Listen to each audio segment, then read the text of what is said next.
think I've always felt like I should do something here. In the continent. Yeah, but I wasn't sure about. I felt like I'd been away for so long. I'd never worked in Nigeria, so I didn't know how the landscape and so I started coming back. The plan was, okay, let me just see if I can do 4 trips to Nigeria and see what things are like here. So came back to Nigeria. I was meeting a lot of people. Let's talk about a bit more about Eggcorn now. You're still in the UK at this time. Yeah. All right, cool.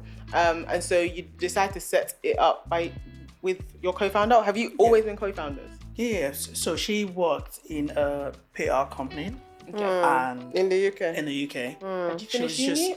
So we had both finished uni, and she was literally like, I think it was her first job.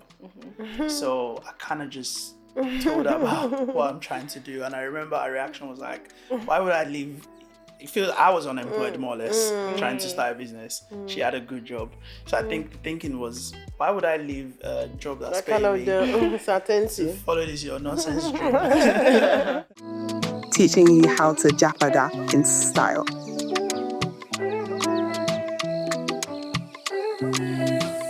Hey everyone, welcome to the Japada podcast, the ultimate spot for bold Africans rewriting the Japa narrative. Here, we share stories, sometimes gritty, other times funny, but always inspiring real-life experiences of Africans who have been bold enough, to be honest, to make the big move back home and are thriving whilst doing it. So forget all the Jakbayans, we're here to flip the script, okay? So if you're maybe a diaspora interested in moving back, or you're just curious, we're here to show you and to teach you, to tell you, to share with you how to turn Jakba into Japada and how to do it in style. Yeah. My name is Mololua and I'm joined by my mother. Hi, mother. Hi, daughter.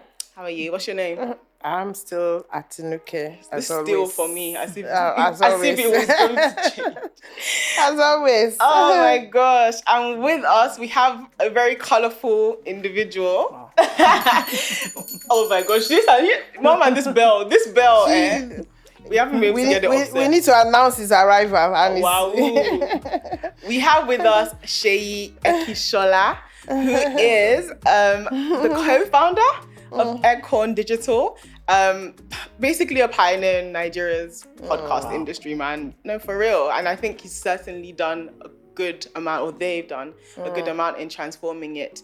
Eggcorn isn't just limited to Nigeria even, it's also in the United Kingdom. So Seyi is one of the big boys in this industry. So we're really pleased to be speaking with you, Seyi. Thank you so much. So what exactly did you do to get him here? Because I'm still wondering. Even me, what's that miracle magic? No, how did that happen? So I'm still waiting for to drop in my Zenith or FCMB. Period. Or GTV or Barclays. That's why you people are going to watch the episode so that we can do something, as like they will say here, or even Barclays. Wow. Cool. I'm not spending naira today. It's international, yeah. To be fair, you are international, so I hear what you would say. So no, but thank you so much, Seyi. Thank you. And you look so nice to have you. Also at home anyway, so yeah. You look fantastic. I love it. And and it's as if we all, and it's as if we all, nobody said anything to Seyi. He just appeared this way, and we're so. Let me grace you guys with colors. Honestly, we are honored. We are honored. Cool. So, would you? Okay, how confident are you in your Nigerianness? I was born here, so very, very, very confident. I love the answer. Age-wise, I have now spent more time in England than in Nigeria. So my formative years was actually England. First time I voted, first time I drove a car. Many of those first times, but the way I'm still very much Nigerian. Yeah. That's good though, because we're about to put it to the test. Put that to test now. Okay. I shouldn't have said too much. Don't change your tune Don't now. ask me to translate things. I'm sure you'll be fine. For directions. Don't worry, you're going to be fine. You're going to be very Mom, fine. Let's start slow with Seyi. Let's take it easy with him. We should take it. Okay. First. Oh boy. Dreading I it think already. this is going to be very easy. Piece of cake for. If you don't get it. Yeah, he will get it. He will get it. I'm sure everybody in this room knows this. Pressure. Yeah. Getting worse. You get? Which Nigerian state is known as the center of excellence? That's Lagos, surely. Of course, you see. Believe in your soul. Believe in your soul. Okay, but let's amp No. Just because that was easy doesn't mean that we need. Let's keep it at that level. She is Nigerian now. Okay, which Nigerian state is known as the Giant of Africa? A state that's known as Giant of Africa. Yeah. Oh, I thought Burna Boy was Giant of Africa. Maybe the state he came from there. Is there a hint in that? I'm thinking of any of the northern states. Oh, what state is Port Harcourt?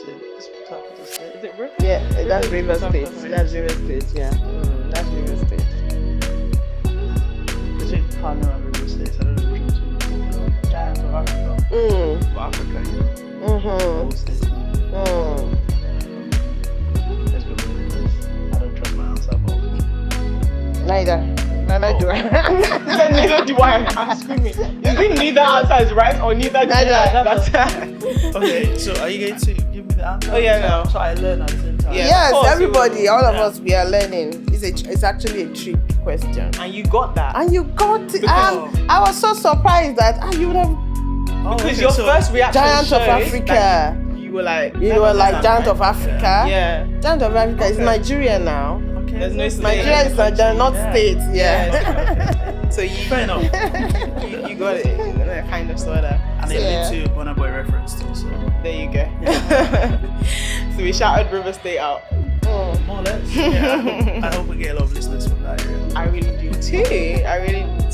Okay, cool. So I feel like we should start off with a dilemma, seeing as we have a wealth of knowledge with us, especially with regards to this sort of Japada situation, right? You're quite comfortable in this area, I would say.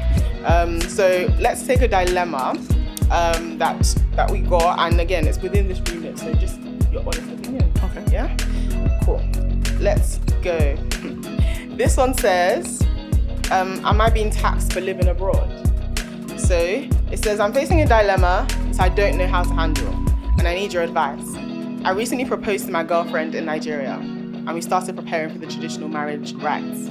But when her family sent the list of bride price requirements, I nearly fainted. They're asking for $5,000 cash as part of the dowry, 50 crates of malt drinks and 20 crates of beer, 3 designer handbags and expensive lace materials for her mother, a brand new generator for the family, an iPhone for her younger brother. When I raised concerns, they said, you live in America, so this is nothing for you. I want to marry my fiance, but I feel like I'm being exploited just because I live abroad. How do I approach this situation without offending her family? This is from an American, Chile from Texas. Okay. So, sorry, go back to the 3 designer bags. Did they state who that was for? The wife? The mom? It says 3 designer bags and expensive lace for mother. Oh, for mother. Okay. Wow. She's worth this now. Yeah. She has suffered. Also, I mean, she said designer. She wasn't specific. She wasn't. They will know the design. Is that your advice? Yes, now designer is designer, not specific. Yeah. Wow. Anything okay, but you can't So get it just around. need to be a brand name. Mm-hmm. So Yeah, You can't get around that with $5,000 cash though. no, That one there was specified. Was it 5,000 all bags or is it 5,000 and bags? This is and everything is. Yeah. So I'm trying to help him save money. Okay. So starting with the bags. Okay, cool. If you can hook up something around £250, Oh my gosh. £300. Okay. No, but Fair enough. I don't say it's ridiculous because obviously I don't know, is Someone's that culture or is that someone just? Because I thought bride price they just give you a list and most times those things are modest. Like yam and stuff. Like like the malt. Yeah, but I think they still pay a particular thing. I don't know the amount, but because I know 2 states now have fixed it to 250 naira or something like that now. 250 naira. Yeah, intentional because it's becoming. Also, there's a question: is that what that person is worth. Yeah, no, exactly. But even if, well, of course, the person isn't worth 250 naira, but I suppose they're just trying to maybe curtail stuff like this. Yeah. Right? Yeah. Where it's like, we're just saying symbolically that you can't take the person without any exchange, right? I feel like there needs to be a balance in between the 3 designer bags and 5,000 and the 250. I think maybe just let people bring what they can afford. And you might actually be shocked. You might actually get more than you're thinking. But what if you get less than you think? I think as a man, you probably want to impress as well anyway. Naturally. That is if you can afford. If you can afford so it, you can afford it. Again, if Chidi can't afford all of those things, what's he going to do? Just because he lives abroad doesn't mean he can afford. Yeah, but that's what, that's the impression. You're abroad, so you should be able to... Clearly, they're not giving him a long list. It's just 4 or 5 items, yeah. I mean, I'm still wondering why. From what I've heard, the malt serves no purpose. Just wash it down now. Yeah, I think if it was me, I would start with the fiance. Oh, with the fiance. Yeah, and that's the person that can really guide me. Yeah, because that's her family, isn't it? Yeah, that's her family. So where she stands on the matter really matters. It's really important. Yeah, very. She can speak to her mom. Okay. And be like, hey, we don't have it like that. We have a wedding to pay for. Yeah. Especially as a Nigerian, the wedding is still there. there. To be, yeah. So would you rather the 3 designer bags, or would you want all of your friends to come and eat good food? I like you negotiating, to be honest, with the parents. Yeah. But then what if the bride? What about the $5,000? There's a reason I'm not even touching the 5,000. because chances are the 3 bags probably be more expensive than the $5,000. So that's a good place to start. Let's eliminate those 3 bags first. Yeah, but then like I said, what if the bride is like, no, that's how we do it in our place? And also because she lives in Nigeria, sometimes there can be a false perception that because you live abroad you pick money from the floor. So she's also like, but I don't understand. I thought also, by the way, I would expect that Chidi shouldn't be shocked by that list. If you're going to marry someone, you probably spent enough time with the family. You should be able to tell what the expectations are. If it's a family that maybe care for material things or not care for, those are things that you should know. On the country, I know you're not marrying the family, but you know those things. Maybe because he lives abroad. Yeah, even for the girl that is here, until you want to get married, you're actually not aware of all those things. So she might not actually know that this is going to happen. Her mom wants 3 designer bags. No. She wouldn't know what's going to be on the list. Okay, that's on the list. She wouldn't know what's going to be on the list because clearly all this they are having is because the guy is abroad. If he wasn't abroad, maybe it might be different. It might not. I don't know. It depends on the family. Some families they can't ask might anybody just have here to be paying $5,000. No. I'm just saying this Michael Kors that she can buy from Blue Water compared to Chanel bag or a Birkin. So you still do MK. I'll go to Abba to go and do all these designers. God. Yes, now. I don't know. It is ridiculous. I think the only way you can do it is go through the fiance. Yeah. You can't go through the parents, can you? Unless your parents. Yeah, but from that part of the country, to be honest with you, which part? We're assuming the Igbo, right? Because his name is. If he's Chidi, that's his name. We don't know what. Wow, imagine if he's a Yoruba woman that's demanding. I don't think Yoruba. Why? Because they're Yoruba. I'm not sure. I'm not familiar with that with Yorubas. What were the drinks again? The drink. It was malt and beer. Okay, that beer is given. Igbo. Okay. Like a good crate of tiger beer. Okay, it's even 20 crates. So. I think we know where he's married to. Okay. So I would say that issue because that girl would not have a say. She's not likely to have a say. She can, if she had any say, that would be before they even sent the list to him.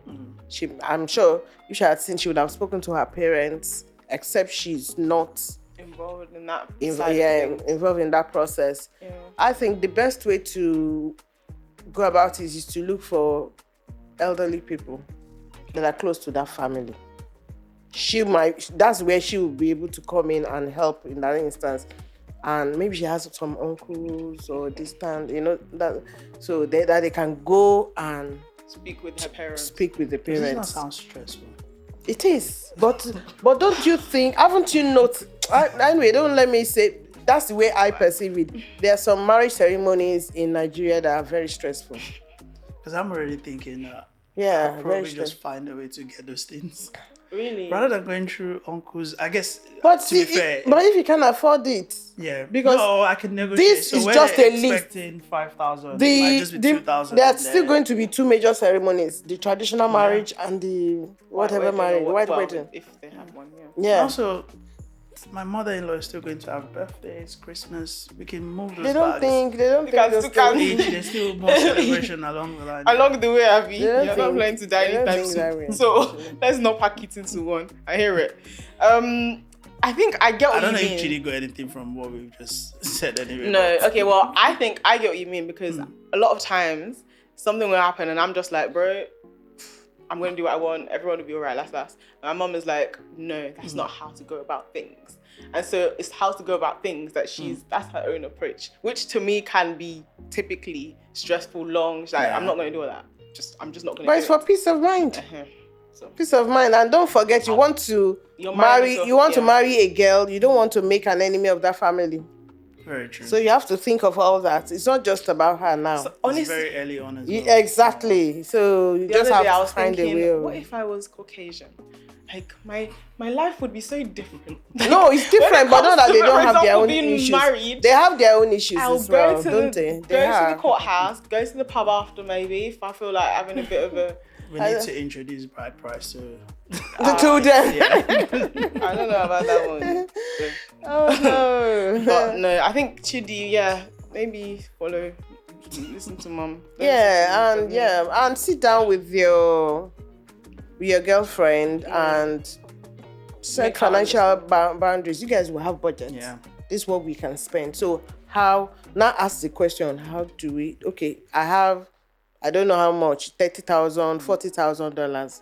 This is what is going to, so how do we manage with this? Let her help. Okay. Yeah, you can. Advice. Yeah. No problem. So, and that's it. There you go. I guess. Because if it's at least what they say, this isn't true of us, but I'm sure Seyi can corroborate. But if it's a typical Nigerian babe, stereotypical, what's our business with? I have 40,000. What can we do? She'll tell you what she wants, right? True. Like it's not you telling me the money you have. It's me telling you what I want, and then you getting the money to get what I want. It's a marriage you are preparing for, not just wedding day. That's what I'm saying. This is why you have to marry the right person. Exactly. It's a marriage you're preparing for. Yeah. Because if you have that problem now, you'll have it later because there are major projects that you guys are going to be talking about, and finances is a key one. Yeah. So you have to start now. You have to just start now. Start as you mean to go on. Like they say. Well, thanks, Seyi. I mean, Seyi said doesn't want stress. MK, Seyi doesn't want any stress. That's another option. I was going to say it was mom's advice. Then don't mind. That's another option. Okay, cool. So, I mean, we've spoken about others, but I want to bring it back to you, or even to you in the first place, not back. You kind of did talk about it a little bit. You said that you grew up, your formative years were in the UK. Yeah. But let's take it right back. Where were you born? Lagos. You're born in Lagos, Nigeria. Cool. So you lived in Lagos for how long? Till I was 18. Oh, okay. Till you're 18? So you moved to the UK when you were 18? Yeah. Oh, okay. I thought maybe because you said you drove a car. Well, was it in this country you drove a car? No, in the UK. So I didn't drive in Nigeria at all. Okay. I still don't drive in Nigeria. Okay, fair enough. At that age, well, some people do, but most of people have really mixed opinions about driving. A lot of people, for example, have seen like me being here for the end. They're like, why don't you drive? Just get a car and get on the road. Yeah, people always say that. Yeah. And then I try to show people why you shouldn't. There's literally, I've even seen two people arguing about there's no right of way. Okay. Bro, and also I just don't want to pick up the bad habits. That's what I want to say because that affected. They'll find me, points until the license is gone, because it would just be so second nature that you mean I would just here or no. Yeah, I'll tell you a story. There was a time I was in Nigeria for about 3 months. I think it was probably the longest time I'd spent in Nigeria. I didn't drive here, but when I got back to England and I drove, I think it was the first time that the police stopped me. And that's because I just went through this roundabout, because obviously it's learned behavior. You've been seeing how people are driving in Lagos. Luckily, the police officer who stopped me is Indian. So I just said to him, I was like, I just got back from Nigeria today. I've been driving out there. And yeah, I just need to. And then he could relate, because I didn't realize that people drive crazy in India as well. Okay. So it kind of just told me, lucky you that you have an understanding policeman. Yeah, for real, because bro, so that's why for me. But anyway, cool. So you started driving in the UK. So anyway, you moved to UK 18 is the point. Why did you move? For uni, I went to UK to study law. Oh, you did? My fellow learned colleague. Yes, she too. Yeah. Okay. So I have a family law firm in Nigeria. So I'm that typical go study law, come back home, that kind of story. Yeah. Take over. Yeah, that was the plan. Yeah, that was the plan. Yeah. until Eggcorn. Are you practicing law? No. Well, yes. I'm not at the moment. No, not in Nigeria. When I came to do NYC, so I said that I didn't want to do. NYC was good overall. Very good overall. Character building. Character building. Camp was character building. Did you do it in Lagos? Yes. Okay. I camped in Lagos as well. So camp was character building, but NYC overall was good. So I say that to say that I didn't want to do anything law related while I was here. But when I get back, it's just back into it. I'm not looking to escape the law yet. I'm quite happy there at the moment. So but okay, cool. So you went to the UK to study law. What was the plan going? Was the plan that you would just go and come straight back? Yeah, that's the plan. That's like, I think my sixth form was in Nigeria. It was a British school, and every student that went to that sixth form, the idea is to go to England, study, and then come back. So majority of people went to University of Nottingham for engineering. So we all just went different ways. I think, let's say of 28, maybe 24 of us that remain in the UK. How is that achieved? How did they achieve that? To get all of you to think of coming back? Because most of the time, when people go, they don't want to come back. These are children that probably already know what they're coming back to do. Okay. Although a lot of them didn't end up doing the same thing. So for instance, I knew I needed to go study and come back to do what you're doing. Okay. So you also had adopted that mentality. You weren't thinking, maybe when you got to the UK, did you ever think, actually, maybe I'll stay? Not really, because even the way that was, the things that we're doing is almost like I'm here temporarily. I'll be coming back home soon. That's really and because I was coming home every Christmas anyway, so still very much connected to Nigeria. Yeah. Nothing is free in this life, right? You want to look at my beautiful face and hear my beautiful voice for free. Oh yeah, now subscribe. I'm not even charging you. Like the video, leave a comment, rate us 5 stars on the platform that you're listening, and just engage. Come on, I'm pretty privileged to count for something. No, I'm just joking. Thanks, guys. Keep watching. Okay. Do you think that affected your integration in the UK at all? Not really, because at that age, you're still very much to learning new things. It wasn't my first time in Europe. It wasn't like I hadn't traveled before. It's just that I'm now moving to live there. So that's the difference. You just, at that age, you learn new things. Were you open to, for example, making friends and things, given that it was you had in mind that it was a temporary... Yeah, you were not going to stay there. Yeah. Oh, this would have been a great question for someone who's always making friends.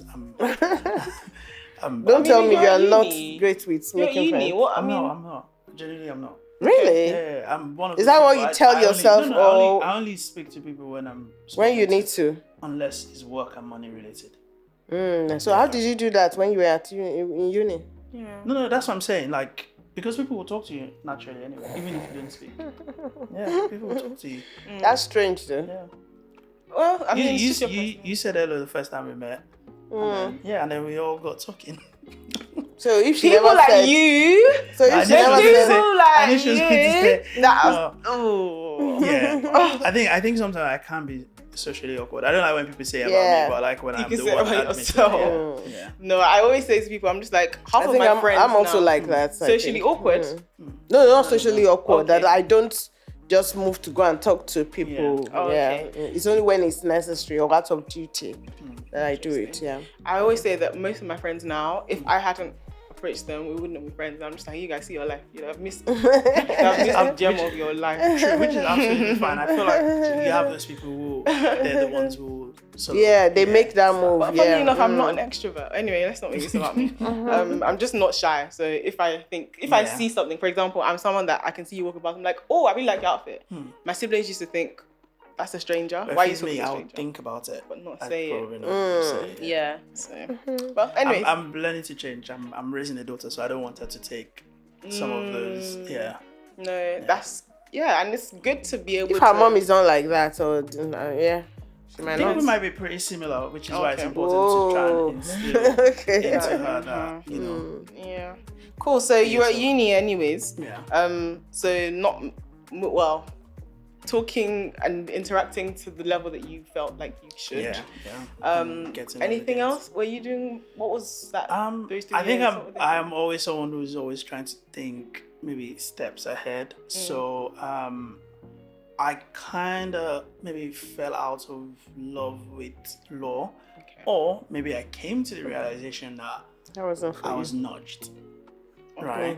Maybe it wasn't really what I wanted to do. I love the fact that I did it. It's coming so handy. I deal with things that are intellectual property related a lot these days. So you know that knowledge, right? Of course. And it's one of those degrees that if you have that degree, you can sort of go into so many things. So whilst you were studying law, were there other things then that you so I started to think. I just started to look at the society that I was now living in. I'm like, okay, you know what? They're not because Eggcorn is actually the fourth business. I've had other businesses. Talk us through then. In Nigeria or in Nigeria, UK? Okay. The first one was called Pro Tickets because I realized that they were in. So, what can I compare Pro Tickets to? What's that ticket servicing that most people use for events online? Eventbrite. Is it Eventbrite? No. There's Tix. Not Tix. Tix is, for like we say that is Nigerian based, but Tix is here. Oh really, bro? Okay, but I know what you mean. I know what you're talking about. I think it's Eventbrite. It's Eventbrite. I think it's Eventbrite. So it was supposed to be like this ticketing place for African and Caribbean events. Because back then, if you remember, you could only pick up tickets from like Nigerian restaurants or some supermarkets. Pick it up at Thamesmead, pick it up at Addis. So I wanted to bring all of that onto a website. But the problem with that business is we weren't having a lot of events at the same time. Okay. Right? I think people coming to do concerts and all of those things came later on. Okay. Yeah. So this is before P Square got paid on. Wow. What's Capital FM? Yeah. Choice FM? What was it called before? Yeah. This is before P Square was paid. Yeah. So Wow. I'm talking 2005. Yeah. Right. So you were kind of ahead of your time, basically. You think that if the business came... I'm not gonna lie to you, with most of my businesses, it's always been ahead of its time. If I tell you the second one, you'd actually be like, yeah. So the second one was called Afro Sounds, and it was music. It was like iTunes for African music. So I went around to secure rights to songs that were done in the 60s that were not digitally available, so that people can actually then buy for like 99p. But then this Scandinavia company came along and it's like, we're doing streaming now. Wow. So obviously I killed that. I killed that one. But one thing, at least from the two businesses you've talked about just now, that seems to be a common sort of trend is the Africanness. Yes. You were trying to do something to connect. Which I don't think I've even noticed that until you said it. But yeah, that's a great observation. Yeah. So yeah, obviously Spotify came along and no one was buying music anymore. which is crazy because then when we set up in Nigeria, Spotify became one of our biggest clients. So it's like the... Can you imagine? The way the world works. Yeah. So you tried your hand in a few things. Yeah, in a few things until we landed. In fact, each of the... So I always try to tell people that it's not like the businesses failed because you learn new things in each of those businesses. The Afro Sounds one led to Eggcorn Studios. Right. Because I'm a big believer in content. Right? Okay. Even since back then. Since back then. Like, I always feel like content was you can't just have a website that's there. No one's going to know about it. So you need to find something else that's going to drive traffic to that. So I literally was just watching Graham Norton on BBC, and obviously always as a musical guest. So I just thought to myself, so what Colours is now? You know Colours on YouTube? I've also done that. So the videos are still on YouTube. They are. So it's terrible quality. So let's at not least proof of But the idea was whenever any Nigerian artist was in the UK, we'll get a space, do an interview with them, get them to do a live performance, and then put it onto YouTube to try and use that to drive traffic to the website so you can buy music from the website. That was the whole idea. And then we're paying too much for studio space. So I remember just saying to Lola, why don't we just get a space and start hiring it out for when we're not using it. And that gave birth to Eggcorn Studios. Wow. Yeah. So we started hiring out the space that so it became... This was in the very first Eggcorn Studios was in Surrey Keys. So it became that studio where you have a lot of young black creatives that come around. That's where they use mostly. Yeah. Wow, actually, let me not hog shade you because I feel like I've not said this story in a long time. I feel like I've been hogging you, but wow. I want to ask about something. Go on. Okay, cool. So you said that your second business effectively gave birth to was the Eggcorn your fourth? Well, so obviously because there's Eggcorn Studios, which will be the third, and then we now have Eggcorn Digital. Yeah. Okay, cool. So Eggcorn, let's talk about a bit more about Eggcorn now. You're still in the UK at this time. Yeah. All right, cool. And so you decide to set it up with your co-founder. Have you always been co-founders? Yes. So she worked in a PR company. And in the UK. Did you finish uni? So we had both finished uni, and she was literally like, I think it was her first job. So I kind of just told her about what I'm trying to do, and I remember her reaction was like, why would I leave? It feels I was unemployed more or less, trying to start a business. She had a good job, so I think the thinking was, why would I leave a job that's paying me to follow this your nonsense dream? But I think it was sold well, and then we kind of just went for it. Yeah, and because she was a self-taught photographer. So you can see how business is building, because now you have a studio and you now have someone who can take pictures. So when people come now, we're now selling both services. And then what was missing was maybe the digital aspect. So I then took out 5 days and taught myself how to make websites. And I started learning things online. And then kind of birthed Eggcorn Digital. Wow. Because obviously we already have a space where we're attracting a lot of new businesses. So they need some of those other services anyway. Can I ask about Eggcorn Studios in the first instance, though? Okay. So with your co-founder, how did you guys go about setting it up? Like, how did you get funding? Like, at this point, you're just finished uni. Yeah. How did you go from the idea of Eggcorn Studios to the actual realization of Eggcorn Studios? We didn't get funding. It was one of those things that was self-funded. We were, like I said, she had a job, and I also had a job with Gap. The retail store, but I was working in the sort of cash room and working with America, balancing basically all of their numbers, all of the stores in the UK. It's an American company. Yeah. So even with your law background, that's why I was lucky. Wow. But all of those things became useful. You'd sort of get all the numbers from different stores within the UK, put it together, and it was always sort of night. I'm always at work till like midnight. Wow. So I didn't even like that. Wow. Then you have to then put the figures out so that the guys in America can say when they wake up. Oh yeah. Yeah, that interesting time. So, but anyway, we're able to save enough, and I think I was able to also ask my grandma for some money in Nigeria, telling her this is what I wanted to do, and yeah, she was very supportive. Yeah. And so that's how you guys were able to start Eggcorn Digital. So that's how we started. And then you just kind of marketed it and all this kind of Yeah, I don't want to make it sound easy because we got eviction letter. There were times we couldn't pay rent because so I don't want it to make it sound like. And that was in UK. That was in the UK. Yeah. So I remember. And then there's been times when you have exactly your rent. And that's what you have to pay for. And then you have no other way. You just need to make sure. Lola had a car at the time. I didn't have one. It was a small Vauxhall. So you just make sure that there's full tank in the car as well. And then it means that at least you can get to work. I'm back. Crazy times. Oh, yeah. Wow. Oh my So God. did you guys ever go full time, or when did you guys go full time with Eggcorn Studio? Yeah, from what you The said. problem is we went straight full away. time even too early, but at the same time, it's one of those businesses that needed needed someone else. needed people. You can't leave it to someone else. Gosh. Yeah, so we went full time, and yeah, it just carried on. And then all of a sudden we outgrew the space. So we then went to another space in Greenwich. Now we have a drive-through studio. Period. In Greenwich. Yeah, Period. but it's not like Exactly, in Greenwich, not any Yeah, it's not Greenwich. just any place. Bro. Yeah. Maybe I should say Charlton because It's Well, London. Charlton it's still within the vicinity. yeah, it's because it's very close to the flyover. I don't know if you know where.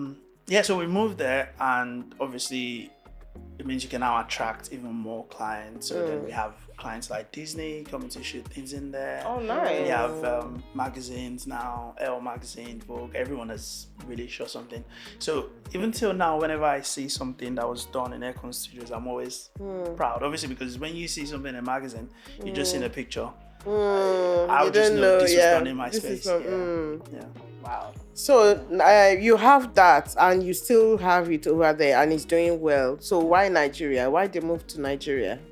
Right. So just back to your point, I think I've always felt like I should do something here. In the continent. Yeah, but I wasn't sure about. I felt like I'd been away for so long.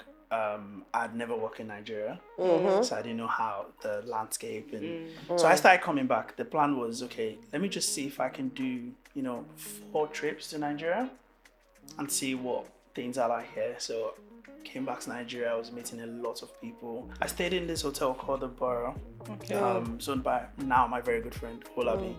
And luckily the Borough has this what do you call it, like almost like a area where you can have meetings. So a lot of people will come. It looks like a good place to have meetings, but I'm actually staying upstairs. But because I'm almost like trying to use a small space for a temporary office. So I kept on coming, and then I think I got one gig. I think it was for maybe Bailey's Nigeria or something. And then did the job. It was good. It went well. And I remember the person I worked with from a different agency then said to me that, if you set up in Nigeria, you do very well, because during trying to roll out this product, too many things happened that any other person would have asked for more money or demanded money, or I was keen on just getting the job done. So it's almost like you've been thinking about something and someone just speaks that word, and then you're like, oh, okay, I'm going to rely on that. And then I started coming more often, and then I started learning about Nigeria. Because it's a very don't different. Take you seriously when it's just you and you don't have any office or anything. Okay. They just judge you by, I shouldn't be giving you more than 100k. Even though now you look. So I remember that day I had employed my first staff, creative director, and we'd agreed a salary, signed whatever. She's going to be working from home. And then I had a meeting later with a lady, I think, I don't want to give out the business. And then she goes, and then I told her, I said, I think the rate I was trying to charge her was exactly the rate I was paying the creative director. Okay. Right? And then she goes, if I pay you this money, that means you'll be in my store every day, won't you?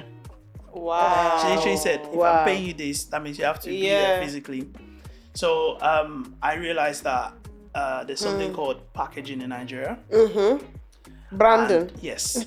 So I went on to get this building that I had no business getting because I had no clients. So I got this office space, and I had just one staff. And we did a renovation, made sure that the reception area, the waiting area was beautiful. Did all of that, and then when you start inviting people in, the attitude changes.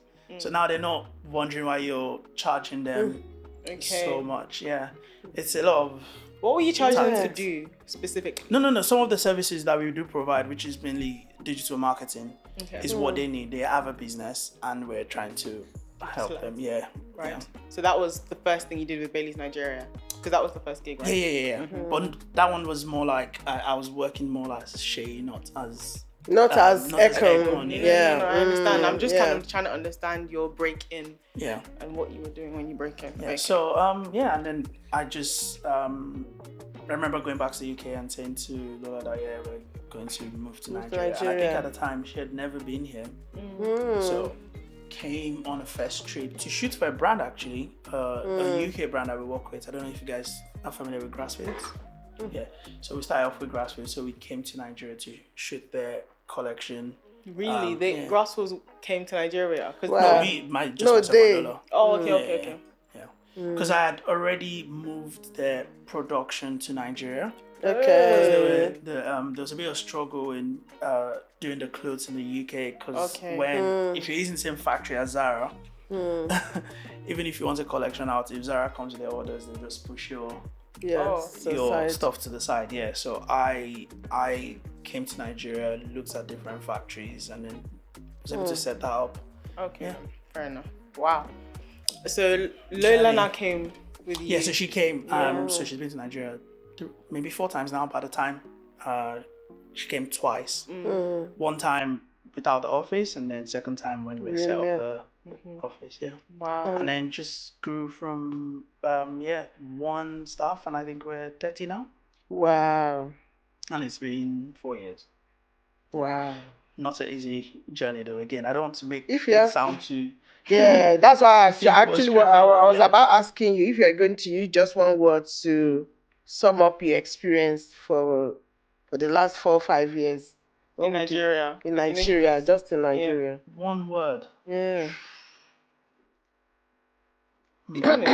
Yeah. I would just say tough. Good. Tough. And the reason I'm saying tough is because I don't think the system is built for small businesses like mine. Right? I feel like for someone who's creating jobs and employing people, there are certain things that should be available. Given, yeah. Even if not given, even if it's just like, put in this position. Let's give this new office, for instance. If we're renovating this new office and someone walks past and they can come back the next day and say, oh, you have to pay so for doing this. And then someone else will come, you have to pay so for doing this. And it just keeps going. But are those legit? These are legit. They can be from states, from federal, but these things are not written anywhere. So, and I think that's what the tax reform, this new tax reform is trying to get rid of. So there's so many layers. Yeah, there's this tax reform. There's so many taxes that people are paying that duplicated. Even it's not clear. It's not clear that there will be one in local government, another in state government, and it's just referring to the same thing. And those taxes have been in place before our independence. Wow. Unfortunately, yes, that's why. So people have been paying it since then? Yeah, before. I was going to say, what if you just don't pay it? If it's not like formal or whatever. Nigeria is also very straightforward. They're just going to close your gate. Yeah, that's just it. So at the end of the day, it's your rent, your work that is being slowed down. Do you get? Because they can just shut the building down for as long as they want. So you have no choice but to just pay these things. But those are things that you haven't budgeted for. Do you get what I mean? Because your business is still at a stage where you have to literally budget for every single spend. So I think there just needs to be a lot more education around what, like transparency, right? Yeah. Right. For business Or owners. something that I think Ghana has this, where they've almost set up a system to encourage people to come back home to start a business. And then if there was someone that I could have gone to, like a body, even if it's government owned, to say, okay, what are you coming to do in Nigeria? These are the things. Okay, these are the things that you need. Yeah. These are the places that they can help you. This is where you should open a bank. This bank will understand your kind of business and will be able to give you a loan. Support you. The most difficult thing in Nigeria is getting a loan. I'm being serious, and there will be times where you need it because you want to expand, because businesses need this. But yeah, Wow. never have been able to get one, because they'll be like, oh, where's your collateral? Do you not have a house that you can give us? And I'm like, if I have a house, I probably wouldn't need the loan. Yeah. So that's something. So that's why I remember the system not being built for small, especially new age businesses where they don't understand what you're doing. Yeah. Does it matter if they understand or not? As long as the numbers, like. I don't want to diss every Nigerian bank before they close all of our accounts. Okay. But I think it's also you having to. For instance, even this podcast studio now, me explaining to a bank that we're going to be hiring a space out for people to record podcasts. For them, it's like, what are you doing? What is podcast? So you have to explain what podcast is. Then you have to break it down who's coming to. So it's, I think Nigeria is still very traditional in so many areas. Traditional and... are not moving as we ought to, at the rate and speed at which we should be moving. I think there are people that want to go in that direction, aren't there? Clearly, it's just that maybe the system is still. Because I'm actually still surprised at what she said about collateral bank. Yes, because with the system, with a business like this, you just need to check their records, see turnover, see how it's moving. That's how you make that kind of decision, not building assets, not until they have huge assets, Because, I was going to say there are a lot of new banks that are coming up there. yes, so that's what I was also going to say. So when you go to the smaller, the alternative banks, they understand my type of business, because they also have agencies that work with them anyway. So they know what we do. So those are the ones that you can find favorable. But I guess by the time I was introduced to those ones, we had already finished the building anyway. So yeah. But I suppose now and we're also sharing for others that may be coming back. Yes. So you're better off. Again, I'm not gonna shout out at the bank, but you're better off just going for the smaller, newer banks. Yeah. No, so don't put all your money in one bank. Yes. Yes, that's one I can always yes. She's an accountant, so she. Yeah. So I leave because me, I don't know. Because you have to manage your risks. Yeah. Manage your risk. What she said. Okay, so when you move back, like I don't want to say you're fully here now, because you do come and go, don't you? Because he has businesses in two countries anyway. Yeah. I do every 4 weeks. Every 4 weeks. You have to move. Wow. That's a lot of So I don't know if this question is really applicable, because I was going to ask what was the reception to you coming back in terms of maybe your family or your friends. So obviously, because the business had been going on in the UK for a while, so I think I'd earned the trust that Seyi knows what he's doing, right? So because the business in the UK started 2014, so by the time I came back to Nigeria, it was fine. They were okay with it, fair enough. One thing that I see with people, especially the aspirants that have thriving or successful businesses abroad, is they just want to bring copy and paste, basically. And when they now bring it to this client and it's not working, and it just feel Nigeria is the problem. From your experience, do you think that approach is what works, or what did you apply? No, it definitely doesn't. Definitely doesn't. I remember one of the first things that I didn't understand was, let's use models as an example. Models that you use for shoot. It's very clear in the UK that you pay people per hour because you're working for your time. Yeah. But in Nigeria, I had to fight and argue with a lot of modeling agencies because they were too focused on how many items is the model going to wear. Okay. And for me, it's like, okay, what if I say 4 and you're like, okay, this is the amount, and then I keep the person for 12 hours for wearing 4 items. Do you get what I mean? Yeah. Because it really is the time. It's not better for me to say, okay, we have an 8-hour shoot. If we go beyond 8 hours, I pay overtime.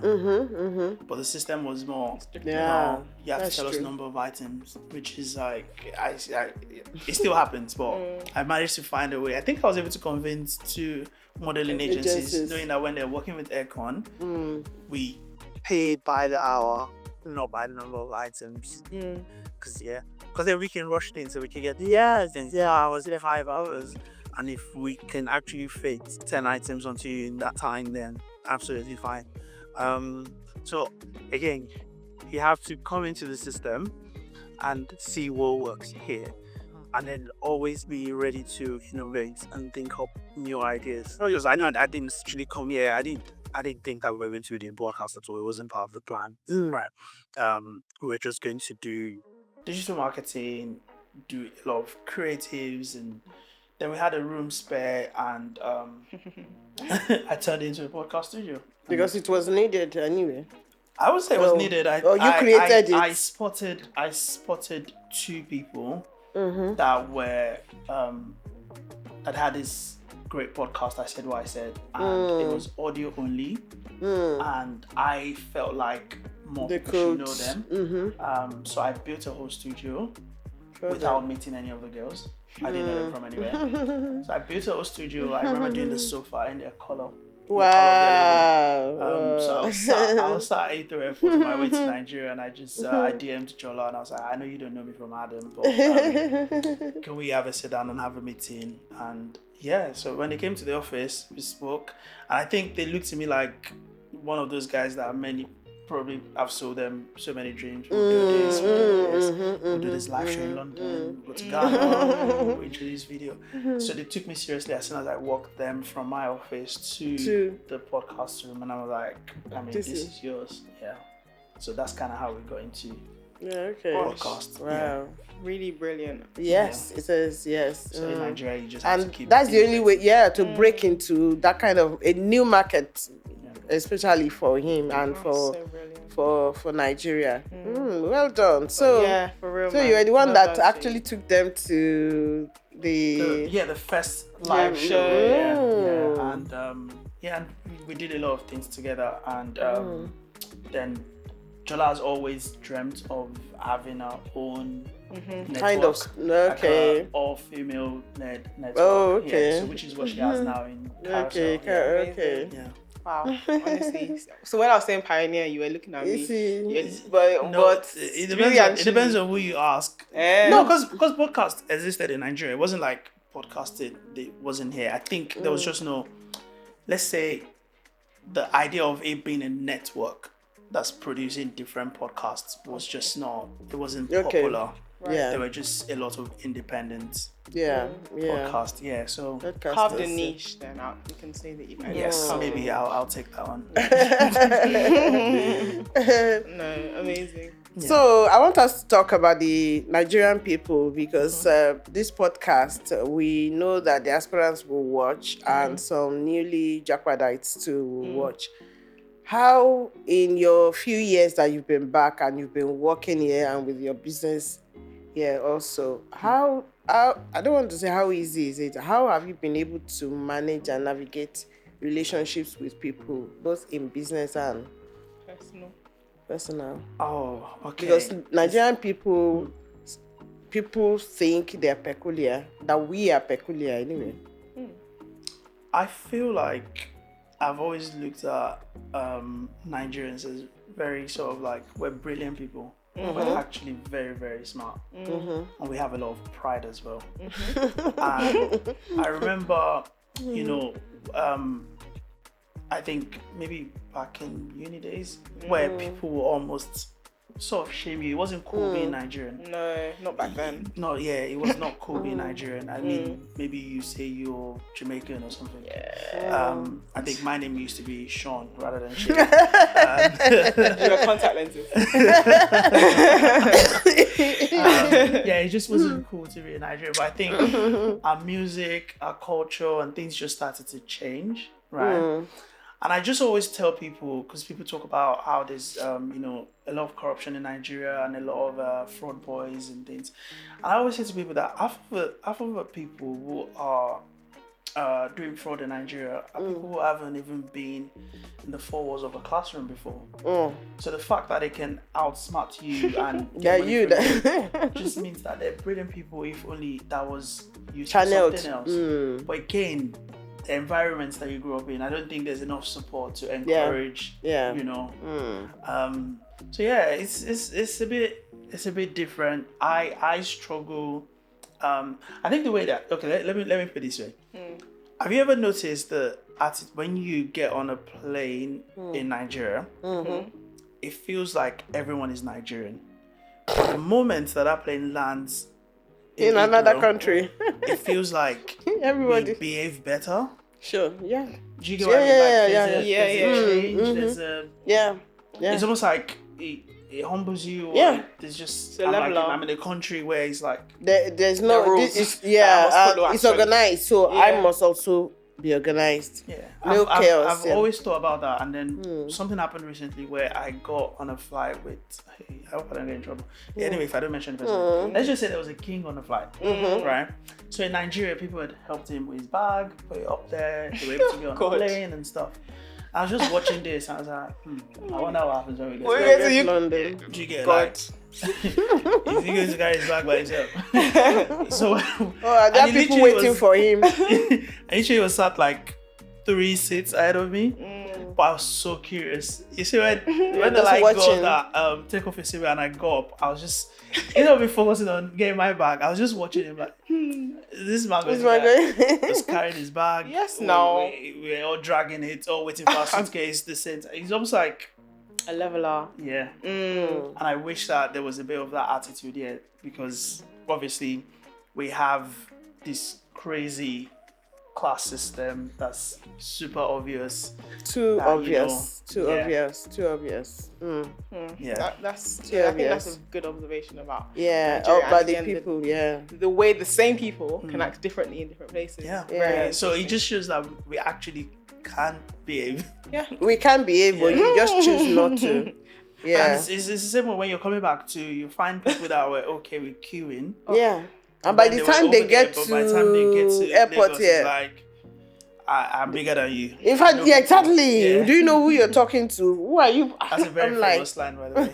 I really want someone to say that to me one day, because I feel like I want to ask. Who are you? Who are you? Let me even know. Who are you? Oh, fair enough. I feel like it's a famous phrase. Very famous phrase. Very, very famous phrase. Hiya, my name is Atinuke. Hiya, I'm Mololuwa.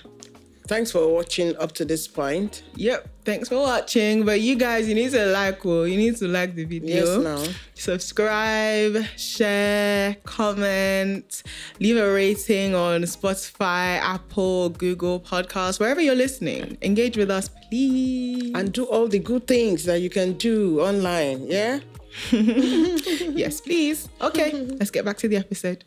Okay, cool. I wanted to find out, because like you said, it's good to sort of paint a balanced picture, right? Yeah. Not just smooth sailing. But there would be highs and there would be lows. In Nigeria so far, can you think of maybe one highlight and one low light? In terms of experience or in terms of... Just your experience. It doesn't have to be business. Is it something you've enjoyed or something it's probably the same system I complain about. I am a beneficial to that system. Okay. Because so people often ask me what the difference is, right? Nigeria will make you lazy if you can afford it, right? So when I get here, I don't drive myself, right? I don't make my bed. You have all of those things because labor seems to be cheap. And when I get back to the UK, I have to drive. I have to make my bed. Even if you have a cleaner, you probably have them once or twice a month. So do you get what I mean? Oh, if you're doing once a week, you're balling. People be not me. I need to give you my people be doing cleaners once a week. But yeah, so yeah, it's almost like, so I guess Nigeria gives you a certain luxury lifestyle that you can live. Yeah, someone was in my office just now, and I was just suggesting, because she was complaining about parking and stuff, and I looked at her. It's one of the talents that we managed, and I was like, oh, I'm looking at how much you made last year. You can afford to just get a driver. And she's like, but but I'm sure she'll get a driver soon. So that's definitely a highlight. So in Nigeria, so right? Things. And then low points in Nigeria is, I think, learning to try to be different or become someone that you're not. I'll give you an example. Okay. I had this old driver that had been with me for 3 years. If you see us together, you wouldn't think that is my driver. Because when he comes in here, he sits with the rest of the team. Like, if we have a party, he's not the typical driver staying outside. If someone's getting married, he's wearing Ashrabi. Like, it's proper like part of and that was very important to me. And that same person that you treat really well and all of those things dropped me at the airport and then stole my car and then drove all the way to Niger State. So that's the low. Whoa. So that's brutal. I know. So that's what I mean. Like, it's almost like everyone keeps telling you, no matter how you try to carry people along, but you still need to be careful. And that's just such a so stressful. weird, to live like to be doing that. But that's the reality. I got the car back, by the way. Oh, you did? Yeah. So wow. So this literally has to be Holy Spirit, because I sat in a car that morning, going to the airport, and something was just like, put an AirTag in a car. Wow. That very morning, and then I kind of just threw the AirTag in a car. Like, till now, if you ask me to go find it in the car, I can't even find it. So I put the AirTag in a car, and then he drove me to the airport where he was speeding. I was like, I'm not late for this flight, like, slow down. But clearly he knew he was going on a longer journey. So he was supposed to drop me at the airport, then go back to pick up my COO, who was going to represent me in a meeting. So I had internet on the flight, and then she messaged me, my COO, her name is Ajoke. So she messaged me and goes, oh, your driver is not here. He said he broke down on 3rd Milan Bridge. And I laughed because I was like, oh, I have AirTag. So I just checked and I just saw it by the expressway. It's just going for it. Like, Speedy Gonzalez, just literally going for it. By the time I got to London and by the time I got home, he had actually gotten to the north. He had done an 11-hour drive. Yeah. So that AirTag. That AirTag, like that. Like you said, it and could the fact that I just spirit. literally put it. But the fact that you were able to retrieve your car. Yeah, so now you're like, oh, what do I know in Niger State? You find out you don't know anybody. And you're like, okay, what do I know in Abuja? Then it connects you to police officers in Niger State. And then you start doing FBI work. Because now you're you have to do it, using Google Earth to track exactly where the car is, and then directing police officers to go there. And then, finally, I think in about 3 days. But he had already called me and made up this lie to say, some people hijacked the car from him, and he's in Osun State. And his lies were not just making sense, because he's still calling me with his actual phone. Oh, they've broken my legs, blah, blah, blah. I'm like, okay, where are you? You have to tell me where you are if I'm going to send people to come and help you. And then you hang up. And then you'll call back again. Yeah, so eventually, they... Do you know what is sad about that, though? Because I feel like there's certain relationships where it's better for you to nurture them than not. Because what you think you're going to get in the short term, you're actually robbing yourself in the long term. Not that it had to be a relationship where he's with you because of what the things can get from him, but just by virtue of being with you and working with you. Like you said, he was part of like your team. And I like think your that's family that's the problem kind of as thing. well, because I think maybe a lot more people were just disappointed, especially the people who work for Eggcorn. Because you would have even seen him in our TikTok. You would never be able to point him out that that's the driver. Do you get what I mean? So, and they did so much for him, because I remember when like he had lost his mom and everyone put their money together. In this Nigeria is not easy. So it's almost like, what do you have to do? So now what happens is, if he doesn't change me as a person in terms of, you have to learn something. So now the new driver is probably suffering from the consequences of your relationship. So now all of a sudden the new driver is not allowed to step into my house. It's not even allowed to mingle with the rest of the staff. And he wouldn't even know that. It's as a result of the last one that you know. I think we said it in one of the episodes when we were saying, when you're nice, it's as if they look at you, they take advantage of you. It's as if to them they think you're stupid or you're not smart, or the way I think it's a warped mindset issue. And it's also new, I think it's also new to them. The people can be kind. Can be nice without any ulterior motive. It's crazy for you to just use someone being horrible to you. Because the system is broken, isn't it? I think, and when many people are broken, it's difficult when they even see somebody that is close to being whole. You're weird to them. Because because the broken or damage has become their norm, right? Oh no! That's one though. And I think many people can identify relate to this. Yes. I mean, I'm just one of the lucky ones that got my car back. Yes. And if not for what you said, the Holy Spirit, actually, that you wouldn't have. Because I genuinely had no reason, and he also did not think that there would be a tracker in the car. Of course not. Of course. He's gone somewhere that should maybe be 10-15 minutes, and he's come back in an hour, and nothing has happened. So it probably, because I remember the policeman saying to me that a shock when they got into where the car was parked, they saw like 5 other guys sat down there, and then they asked them, like, oh, who parked this car here? And obviously they all just denied. So the policeman called me and said, send a picture of your driver. So I sent a picture, and then he just said to him, is this not you? The picture I even sent is a picture of him doing headshots with the rest of the team. Can you imagine? So he just showed him the picture, like, is this not you? Yeah. So it's just one of those things. So every time I say this story, all of my friends know him. He goes to the airport to pick them up.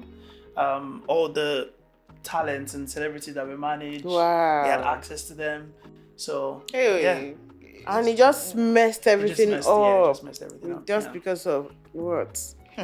So it happens. It does happen. But having said that, I also think that maybe that kind of speaks to a stereotype of Nigeria in terms of Nigeria, like Nigeria has been fraudulent, or Nigeria is all being untrustworthy or whatever. And I do think that there are probably things that you, now being sort of, living in Nigeria, can I say that? Now living in Nigeria, you can speak to in terms of myths that people abroad have of Nigeria.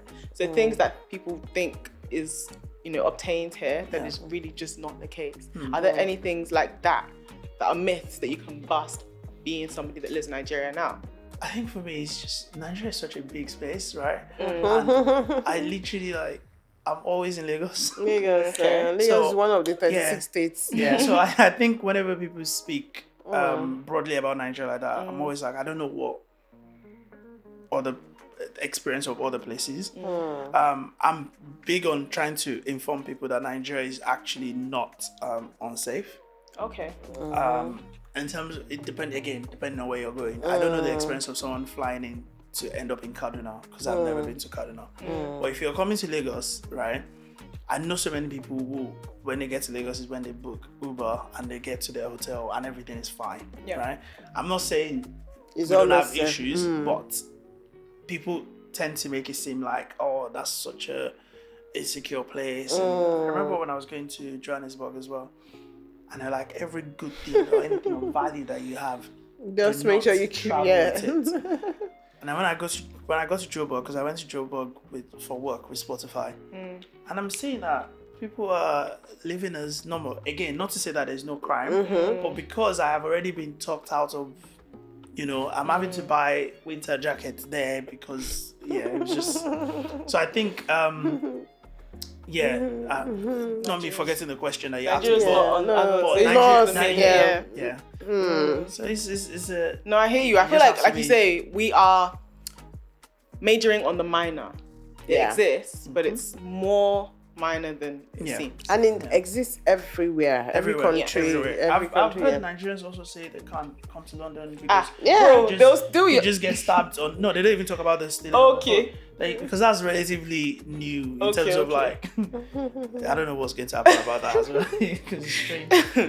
But yeah, people used to think that the knife crime you can just step out of your house. Which is true, and it's true, isn't it? Isn't true. But is it true though? Does it not depend on environment? And the only reason why Nigerians know about the knife crime is because a lot of Nigerians have been victims. If not, they wouldn't have. True. Yeah, they wouldn't have, because most of the time in those other countries, the media I don't think they derive so much pleasure as compared to magnifying the bad and the ugly that is in the society. Even though they are there, they're trying to do everything to minimize it. But they don't bring it out the way we do here. And also, a lot of people, like somebody told us that they use this security thing to actually bring more money here.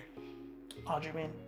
Someone was waiting for you to ask that question. You see the way she said it. Someone said he met someone met someone at one of the lounges, and they are foreigners, and he saw the way they were just downing beer and all that, and he was like, aren't people afraid, This is Nigeria. This is Nigeria, here in Nigeria, and we are just trying to do one, and you are doing like 4 or 5 and all that. That security said, what is security? And was like, what do you mean by what is security? He said, it's what we tell them, security. If not for the security, we won't get the 20,000 security votes that we are spending. Security allowance?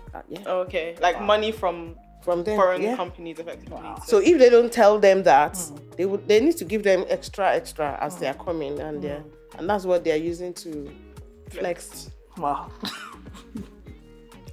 So all these narratives, you actually don't know where they are coming from. It is when you're here that you really know. Just benefiting someone. Yeah. Wow.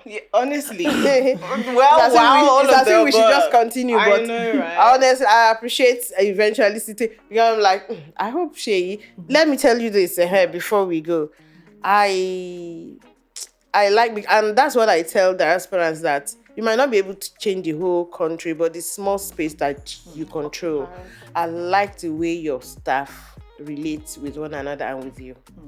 I just love, it's as if, I don't want to say to give it to UK as if it's a UK environment, but that's the vibes that I got, and well done for that. Thank you. That part is very important to me.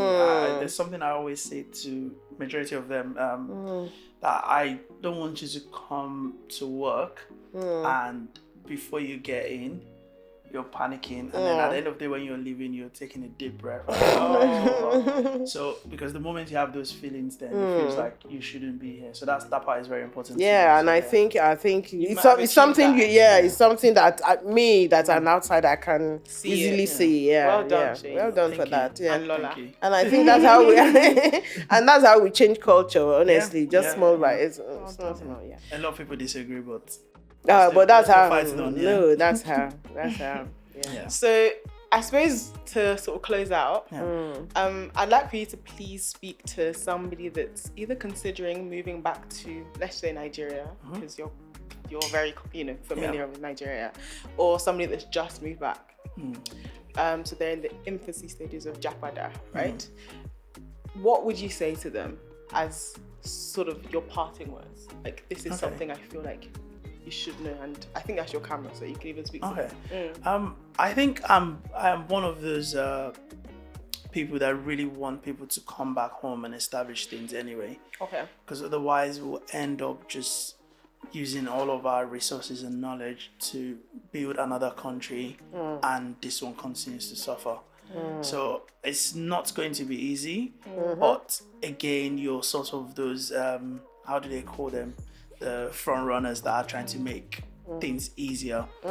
Because I feel like if someone was to come to Nigeria now to try and do exactly what Eggcorn is doing, there's almost like a blueprint that we've more or less documented. Our life is very much on social media. You can see how we started. So there are things to look at. I couldn't find any business that looked the way I wanted this one to look like.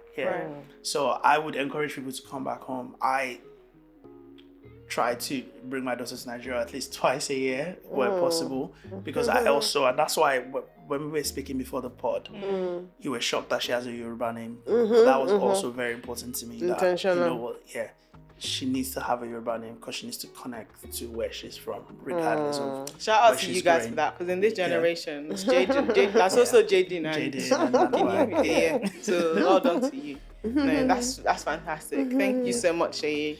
Thank you for having me. No, for real, man. Like another Japada story rewritten, the narrative rewritten, right? And we're so grateful for that. And I feel like there are so many things. And again, because Seyi is kind of a floater, I feel like there's a lot of things that people can relate to wherever you are. So any of that, like drop a comment about what I don't know. Just comments. We can't be sitting there talking to each other. Usually don't talk to us. Talk. Like, comment, share, subscribe, all them things there. Whatever platform you're listening on, give us a 5-star, and just engage. And also, if there is somebody out there actually with a Japada story, we're more than happy to hear it. So reach out and share with everybody. It'd be interesting to hear from you in that way. But man, you know what we do over here, like Japada podcast. So naturally, we're turning Japada into Japada, and we're doing it in style. Thank you so much for sticking with us. We'll see you next time. Bye. Bye.